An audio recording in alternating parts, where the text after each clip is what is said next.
একদিন মাঝরাতে আমার স্বামীকে এবং আমার যাকে শারীরিক সম্পর্ক করতে দেখে ফেলি। ওই সময় আমার স্বামী আমার মুখ চেপে ধরে আমাদের রুমে নিয়ে আসে। ওই মুহূর্তে আমার স্বামীর শরীরে কিছুই ছিল না। আমার যাও তখন কোনো রকম একটা ওড়না পেঁচিয়ে আমাদের রুমে চলে আসে।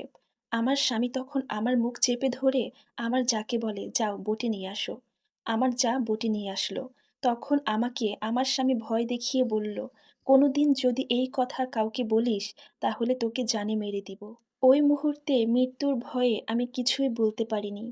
তখন আমার যা গোসল করে এসে একজিল কোরআন শরীফ নিয়ে আমার কাছে আসে এবং আমার স্বামী তখনও বটি নিয়ে দাঁড়িয়েছিল।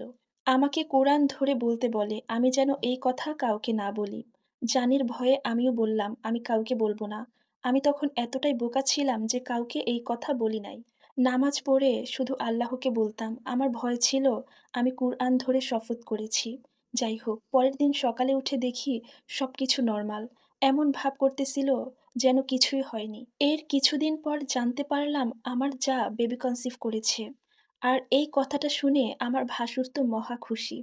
রাতের বেলা শুনছিলাম আমার স্বামী আমার যাকে বলছিল, তুমি এই বাচ্চাটাকে নষ্ট করে ফেলো।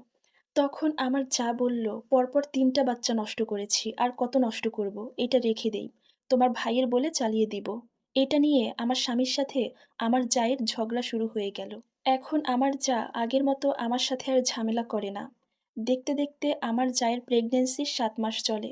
হয়তো এখন আর আমার স্বামী আমার জায়ের সাথে শারীরিক সম্পর্ক করতে পারে না। কারণ একদিন আমার যা আমাকে ডেকে বলে, এখন থেকে কয়েকটা মাস ওর সাথে তুই সহবাস করিস। বলে রাখা ভালো, যেদিন আমি তাদের ব্যাপারে জানতে পেরেছিলাম, তারপর থেকে তারা আমার সামনেই সবকিছু করে। আগে আমার থেকে সবকিছু লুকাতো, কিন্তু এখন আর কিছুই লুকায় না। যা করে আমার সামনেই করে। মাঝে মাঝে দুজন দুজনকে চুমুও খায় আমার সামনে। বিশ্বাস করেন, এসব দেখে আমার কলিজাটা ফেটে যেত। এর ঠিক ৩ মাস পর আমার যা একটা মরা সন্তানের জন্ম দেয়। বিশ্বাস করেন, তখন আমি খুব খুশি হয়েছিলাম। কারণ আমার যখন সন্তান মৃত হয়ে জন্ম নিয়েছিল, তখন আমার যা আমাকে বলেছিল, একটা জীবিত সন্তানেরও জন্ম দিতে পারিস না? আর আজ তার সন্তানই মৃত হয়েছে। এই কথাটা আমি তখন তাকে মনে করিয়ে দেই। বিশ্বাস করেন, সে গিয়ে এইসব কথা আমার স্বামীর কাছে নালিশ করে। জায়ের কথা শুনে আমার স্বামী সেদিন আমাকে অনেক মারধর করে। তখন আমাদের বিয়ের ১০ বছর চলে। ১০ বছরে এই প্রথমবার আমি রাগ করে সেদিন বাবার বাড়িতে চলে যাই। আমি যেদিন বাবার বাড়িতে যাই তার ঠিক পরের দিন আমার স্বামী আমাকে আনতে যায়। কারণ আমি যদি তাদের কথা সবাইকে বলে দেই, সেই ভয়ে সে আমাকে আনতে গিয়েছিল। স্বামীর সাথে সেদিন শ্বশুরবাড়িতে চলে আসি। শ্বশুরবাড়িতে আসার কিছুক্ষণ পর খবর পাই আমার বাবা মারা গেছেন। বাবার মৃত্যুর সংবাদে আবার বাবার বাড়িতে যাই। তখন আমার মন খুব খারাপ ছিল। বাবা না থাকার কষ্টটা যাদের বাবা নাই তারাই বোঝে। আমি ৪০ দিন বাবার বাড়িতে ছিলাম। তারপর আবার আমি বাচ্চা কনসিভ করি। আমি বাচ্চা কনসিভ করেছি এটা শুনে আমার যা আমার স্বামীকে অনেক চাপ দিচ্ছিল, যেন আমি এই বাচ্চাটাকে নষ্ট করে ফেলি। আর এটা নিয়ে আমার স্বামীর সাথে জায়ের অনেক ঝামেলা হয়। এভাবে দেখতে দেখতে ৩ মাস পার হয়ে যায়। ৩ মাস পর আমি একদিন শ্বশুরবাড়িতে যাই। সেখানে গিয়ে এক রাত ছিলাম। সেদিন সকালবেলা আমার যা আমার সাথে অকারণে অনেক ঝামেলা করে। সেদিন পুকুর ঘাটে আমার জায়ের ছোট্ট মেয়েটা পড়ে যায়। আমি ওকে তুলতে গিয়ে নিজেও পড়ে যাই এবং তখনই আমি অসুস্থ হয়ে পড়ি। আমাকে নিয়ে হসপিটালে যাওয়া হয় এবং আমাকে সিজার করে।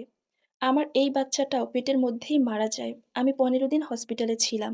তখন আমি মনে মনে সিদ্ধান্ত নিলাম আমি আর ওর সংসার করব না। কারণ আমাদের মাঝে তিক্ততা চলে এসেছে। হসপিটাল থেকে ডিরেক্ট বাবার বাড়িতে চলে আসি। আমি সিদ্ধান্ত নিয়ে নিয়েছি আর কখনো ওই বাড়িতে ফিরে যাব না। বাবার বাড়িতে এসে আমার মাকে সব কথা খুলে বললাম। মা আমার কথা শুনে কাঁদতে কাঁদতে শেষ। আমি এত বছর কিভাবে সহ্য করেছি এইসব। এতদিন এই কথাগুলো আমি কেন সবাইকে বলিনি। আমাকে সবাই পরামর্শ দিল আমি যেন আমার স্বামীর নামে মামলা করি। হ্যাঁ, আমি তখন আমার স্বামীর নামে মামলা করেছিলাম। আর এই দিকে আমার যা কথা উঠালো, আমি নাকি তাদের বাসা থেকে ৫ ভরি স্বর্ণ এবং নগদ ২ লক্ষ টাকা নিয়ে বাড়িতে চলে এসেছি। শ্বশুরবাড়িতে মেম্বার চেয়ারম্যানদেরকে বসিয়ে আমাদের নিয়ে সালিশি হলো। সেখানে সব দোষ আমাকে দেয়া হলো। যাই হোক, আমিও আমার ভাসুরের কাছে আমার যা এবং আমার স্বামীর সম্পর্কের কথা বলে দেই। অবশেষে সবকিছুর অবসান হয়ে আমাদের ডিভোর্স হয়ে গেল। সেদিন কোর্টে আমার স্বামীকে আমি বলেছিলাম, আল্লাহ কোনোদিন তোমাকে ক্ষমা করবে না। আমাকে আমার কাবিনের টাকাটাও দেয়নি। আমি মাফ করে দিয়েছি। ১০ বছরের সংসার জীবনের অবসান ঘটল আমার। আসলে আমারই কপাল খারাপ। বাপের বাড়িতে ছিলাম, খুব মন খারাপ থাকতো।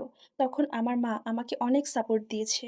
এরপর পারিবারিকভাবে আমাকে আবার বিয়ের জন্য চাপ দিচ্ছিল। কিন্তু বিয়ে করার আমার আর ইচ্ছা নেই। কারণ সংসার জীবনের উপর আমার ঘৃণা জমে গেছিল। এর কিছুদিন পর জানতে পারলাম আমার ভাসুর স্ট্রোক করে মারা যায়। আর আমার পরিবারের সবাই আমাকে বোঝাতো, এভাবে জীবন চলে না। নতুন করে বিয়ে করে সবকিছু গুছিয়ে নে। এদিকে আমার বিয়ের জন্য একটা সম্বন্ধ আসে।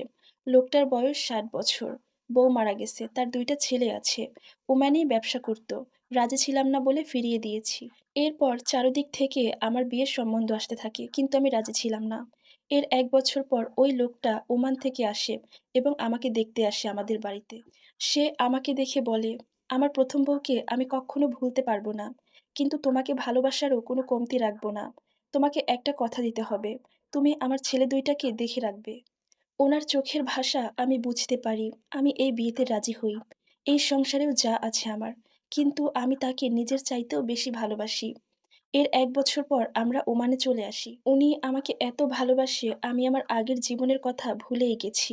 উনার ভালোবাসা দেখলে আমার মাঝে, মাঝে মনে হয় আমার বয়স যেন ১৮ বছরেই আটকে আছে। আর আমার ছেলে ২ টা আমাকে খুব ভালোবাসে। ওদেরকে দেখলে মনেই হয় না যে ওরা আমার পেটের না।